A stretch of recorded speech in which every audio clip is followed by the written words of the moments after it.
Et bonjour à tous, bienvenue dans cette nouvelle vidéo aujourd'hui pour la sélection d'un écran, donc on a fait un petit peu tout, pas forcément dans le bon ordre, mais voilà, aujourd'hui c'est les écrans, donc on a pas mal de choses à voir. Aujourd'hui on est sur un bon plan sur un écran court UI, c'est un bon plan que j'ai trouvé grâce à D-Labs, donc D-Labs, voilà, j'ai déjà présenté, je suis dans le sous-groupe écran gaming, simplement, et cet écran, donc c'est une marque que je connais, donc j'ai déjà entendu dire du bien de cette marque, personnellement jamais essayé, moi je suis de l'école Samsung.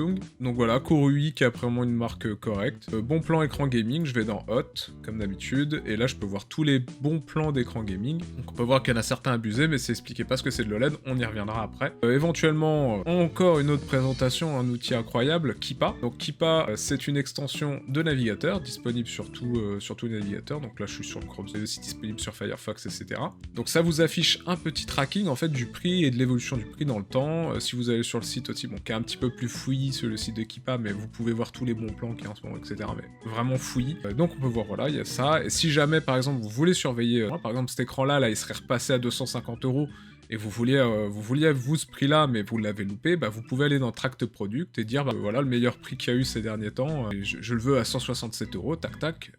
Vous créez un compte, mail, vous laissez une boîte mail, si vous installez l'application, vous pouvez avoir les notifications sur l'application sur votre téléphone. Et là, du coup, bah, quand l'écran il est au prix que vous avez voulu, bah pas vous recevez un email qui vous dit, bah gros, ça y est, ton écran il a ce prix-là, fonce. Et puis du coup, bah faut pas trop perdre de temps et vite aller sur Amazon, acheter votre écran, comme ça c'est fait. Et donc voilà, donc c'était la petite présentation de Keepa.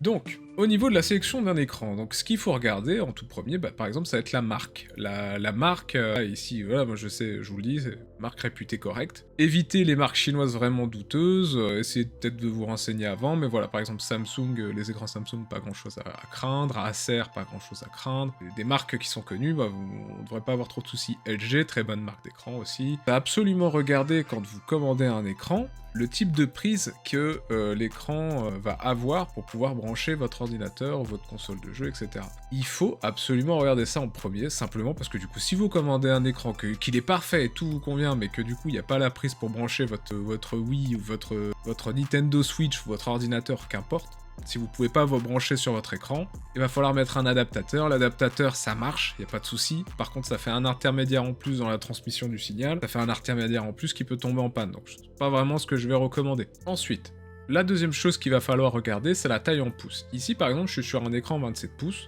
27 pouces, moi, je le recommande plus pour des écrans qui sont ça va être par rapport à la taille de votre bureau. Si vous avez un petit bureau, moi, par exemple, j'ai un bureau de 65 cm de profondeur, je vais éviter les écrans 27 pouces. Sauf si je veux avoir la tête dans l'écran, ce sera pas très confortable, mais pourquoi pas. Pour un bureau, par exemple, comme moi, qui fait 65 cm de profondeur, je vais avoir tendance à recommander des écrans 24-22 pouces. Pour un bureau qui va faire dans les 80 cm de profondeur, là je vais commencer à recommander du 27 pouces, etc. Plus on va être... Mais bon, voilà, faut regarder ça. Après, en général, les grands écrans, là, on passe sur des télés, et effectivement, bah là, on n'est plus sur un bureau, la télé, posée sur un meuble, elle est loin, donc il faut une grande télé. Donc voilà, première chose à regarder, ça va être la taille de l'écran. Pour le reste, en fait, il va d'abord falloir, avant même de commencer à choisir ce qu'il y a du mieux pour vous, il va falloir déterminer l'utilisation que vous allez avoir. C'est-à-dire que si vous allez faire de la bureautique simple, c'est-à-dire ouvrir des documents Word, aller sur Internet, ce genre de choses, la résolution va être plus ou moins importante. Il y a des besoins qui peuvent être nécessaires ou quoi que ce soit. Éventuellement, si vous avez des logiciels métiers,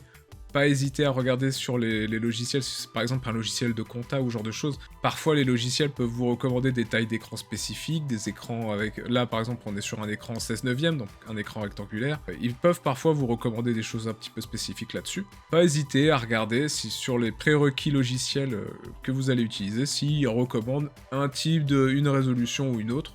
Des fois que ça arrive, que voilà, il y a des prérequis là-dessus, mais c'est assez rare. Moi, à l'heure actuelle, je vais vous recommander, si c'est pour de la petite bureautique, un écran 75 Hz, donc on va revenir plus en détail après là-dessus, et au minimum une résolution en 1920 par 1080p. Donc là, par exemple, cet écran-là serait clairement trop bien pour ce qu'on veut en faire, puisqu'on a 240 Hz, il y a en gros les 3/4 du temps, l'écran va tourner au ralenti, on va pas exploiter à 100% l'écran. On peut voir ici dans l'annonce Amazon que par exemple, je vais avoir un 27 pouces à 75 Hz qui va me coûter moins cher. Est-ce que je prends un écran plus cher pour avoir des Hz que je vais pas utiliser utiliser, ou alors très rarement dans le cas que peut-être qu'un jour je vais avoir besoin de ces hertz-là, à vous de voir. Ensuite, l'utilisation à deuxième QTS qu'on va pouvoir voir, la vidéo elle est plus orientée là-dessus, c'est pour les gamers. Là pour le coup, par exemple, j'ai un écran 240 Hz, 240 Hz c'est très bien, ça permettra d'avoir une image très fluide, très confortable à regarder. Par contre, il faut absolument voir si votre PC peut faire tourner des jeux à 240 Hz. Des jeux très bien optimisés, très fermés, comme Counter-Strike, Overwatch, Rocket League,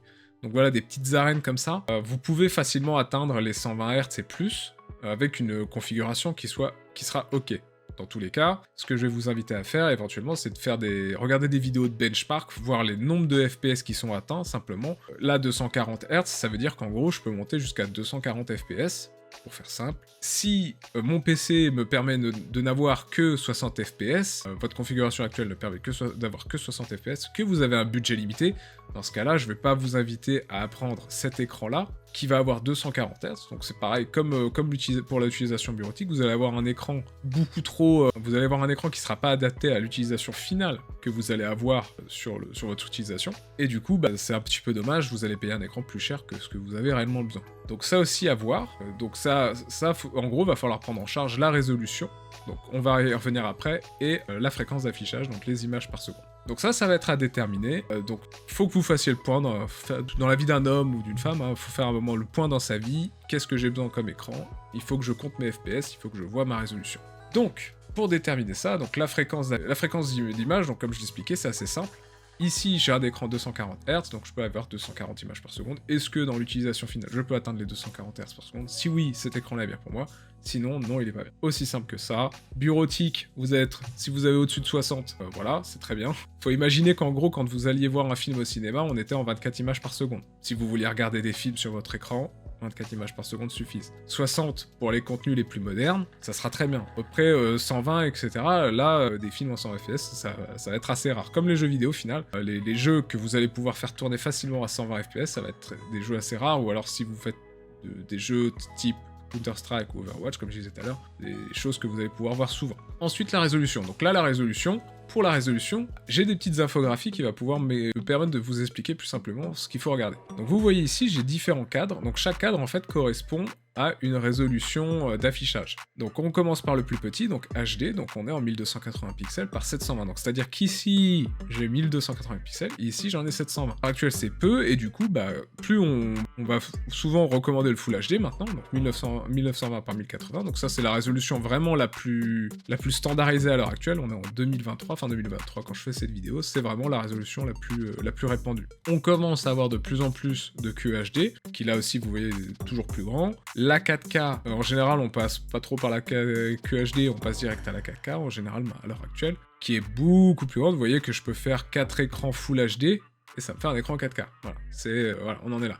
Donc ils appellent ça de la 4K parce qu'en gros, la résolution en pixels, c'est 3840 par 2160. Ils ont arrondi 3840 en 4K. Moi, je trouve ça pas top, mais bon, admettons, au moins ça permet de raccourcir le nom. Et donc après, bon. Pour continuer, on a la 5K qui correspond à 5120 pixels, donc 5000 pixels, donc 5K, voilà. 5120 par 2880. Et la 8K qui représente 7689 par 4320 pixels. Donc voilà, donc ça va être déterminé aussi du coup au moment où vous allez faire votre sélection. Si vous voulez un écran 4K, si vous voulez au final avoir un écran 4K 60 fps, il faut bien vraiment avoir connaissance de cette donnée-là. Pour avoir une idée plus visuel de ce que ça représente, voici différents écrans. Vous voyez, c'est vraiment la même taille d'écran. Si l'écran était dans votre pièce, si les 5 écrans étaient dans votre pièce, là tout de suite sur votre bureau, vous avez 5 écrans, ils sont identiques. Sauf que techniquement, la résolution est différente. Et vous voyez que sur l'écran le plus à gauche, ici, on est en 720 pixels par 480 pixels. L'image, c'est une bouillie de pixels. Si vraiment je colle mon nez à l'écran, on voit que l'image, c'est une bouillie de pixels. Et plus je vais avoir plus de pixels sur mon écran, et plus on voit les détails de l'image. Et on voit qu'à la fin, finalement, à la maison, on voit qu'il y a une différence qu'en 480p, c'était vraiment une bouillie de pixels, et là, vraiment, la maison, je la distingue, je peux compter les fenêtres, etc. Donc c'est ça, la résolution, c'est ça, c'est simplement le nombre de pixels que vous allez avoir à l'écran. Plus de pixels, une image plus nette. Donc ensuite, on va avoir le temps de réponse. Donc le temps de réponse, c'est une information qu'il faudra éviter de regarder sur les sites des constructeurs, des fabricants ou des vendeurs. Je peux plus recommander à quelqu'un qui me dit qu'il veut faire du gaming compétitif, de vraiment aller vérifier cette donnée-là sur des sites de test, où là, vraiment, du coup, on va être pointilleux à ce niveau-là. Si vous, c'est pour du petit gameplay solo sur des jeux tranquilles, où vous avez pas besoin d'être focus à fond, ou alors que si c'est pas pour faire du compétitif, honnêtement, ne vous embêtez pas avec ça. De toute manière, ce qu'ils veulent sur ces fiches-là, après, comme j'allais le dire finalement, si vraiment vous voulez être pointilleux, que vous voulez l'écran le plus performant, à ce moment-là, il faut aller sur des sites de test de matériel, pour aller voir en gros ce qui est recommandé, ce qui a été testé, où là vous allez avoir une valeur fiable, puisque c'est vraiment un labo indépendant qui aura fait le test. Sans ça, si vous regardez les valeurs constructeurs, ils vont vous mettre des temps noir-gris, blanc-noir, gris-gris. Chaque fois ils mettent ce qu'ils veulent, ils mettent ce qui les arrange, donc ne regardez pas ça, allez sur des sites de test qui font ça en labo et qui feront ça beaucoup mieux. Et donc enfin, le dernier tableau que je voulais vous montrer, donc ça va être le type de dalle. Là, on peut être un petit peu sur du pinaillage, on va dire que c'est de la petite optimisation, moi en général je conseille assez simplement. Donc là on peut voir qu'il y a différentes dalles, donc TN, VA, IPS, OLED. Donc on voit que la OLED est très bien, mais il faut savoir que la OLED est beaucoup plus chère. Donc comme on était tout à l'heure sur D-Labs, en général un écran OLED va être 5, 6, 7 fois plus cher. Si vous n'avez pas de bon plan, si vous avez vraiment les moyens, l'OLED, c'est très cher. C'est très bien, c'est excellent, il n'y a pas de souci, c'est le top. Mais c'est très cher. Moi, ce que je vais avoir tendance à recommander, donc si j'ai demain quelqu'un qui vient me voir, c'est un gamer qui joue tout seul devant son bureau et qui veut être top 10 mondial sur Counter-Strike, je lui dis, prends une dalle TN, tu auras les meilleurs temps de réponse, donc l'écran réagira très rapidement, les couleurs, le taux de contraste est pas ouf, l'angle de vision est mauvais, mais ça en soi c'est pas un souci, l'angle de vision c'est simplement si vous vous tenez pas devant l'écran, vous voyez pas ce qui est affiché. A priori, si Jean-Michel il est tout seul devant son bureau pour être compétitif, il a une dalle TN, c'est pas grave. Il est tout seul devant son écran, il verra très bien l'image. Ensuite, dalle VA, moi en général, étant donné, comme vous pouvez le voir qu'il y a 3 types de dalles différentes, une n'est pas bien, une est bien, une n'est pas bien, une n'est pas bien. Moi je conseille rarement, j'oriente rarement vers les dalles VA. J'aurais plus tendance du coup à recommander les dalles IPS et TN, donc TN comme on a vu pour les gens qui veulent faire du compétitif, et IPS pour ces gens simplement qui veulent avoir une bonne qualité d'image sans se casser la tête. Donc la dalle IPS c'est simplement un écran qui va être moins réactif, mais qui va avoir une bonne qualité d'image et un excellent angle de vision. Donc c'est pour moi les écrans IPS, je vais plus recommander ça, voilà, pour les gens qui veulent jouer tranquillement, des jeux solo ou des jeux compétitifs sans trop se prendre la tête. Prends une dalle IPS, t'auras pas de problème, ça va être très beau, ça va très bien marcher. Donc voilà, donc là on a vraiment fini, hein, on a fait le tour, c'est simplement ces choses-là à regarder quand vous achetez un écran. Éventuellement à la fin, ce que je peux vous recommander du coup, c'est les technologies un petit peu particulières, donc là j'en ai qu'une seule en tête, c'est le Asus A-Care, donc c'est vraiment parce qu'un utilisateur me faisait mention de cette technologie-là sur les écrans Asus. C'est une technologie qui réduit les lumières bleues et qui empêche les flickers, donc c'est une image qui soit vibrante. Donc c'est plus confortable à la vision sur le long terme, c'est plus confortable d'avoir ce genre de techno. Donc c'est une techno qui est faite par Asus. C'est vraiment quelque chose là, on est vraiment dans du très spécifique, encore une fois. Si il n'y a pas de choses qui vous intéressent, ne prenez pas de temps pour ça, c'est pas important. Voilà, je donne l'info pour que vous l'ayez, mais voilà, c'est vraiment le dernier point que vous pourriez regarder sur un écran avant achat. Donc voilà, j'espère que cette vidéo vous a plu, là on a fait le tour, on a fini. Si vous avez des suggestions ou quoi que ce soit, n'hésitez pas à aller dans la section commentaires. Si vous avez des idées de vidéos, avoir mon avis, je sais pas, sur un matériel ou quoi, n'hésitez pas à me faire un petit message en commentaire, il n'y a pas de souci. Si c'est inspirant, pourquoi pas, on pourra peut-être faire une vidéo dédiée à ça. Et si vous avez des idées, c'est pareil, de la même manière, j'ai fait un Discord, il y a une boîte à idées dedans, n'hésitez pas à mettre vos messages, c'est un petit Discord avec un petit texte, n'hésitez pas à mettre comme aucune obligation, bien entendu. Voilà, allez, du coup j'espère que ça vous a plu, je vous souhaite une bonne journée, un joyeux Noël, amusez-vous bien, et bon achat d'écran. A plus.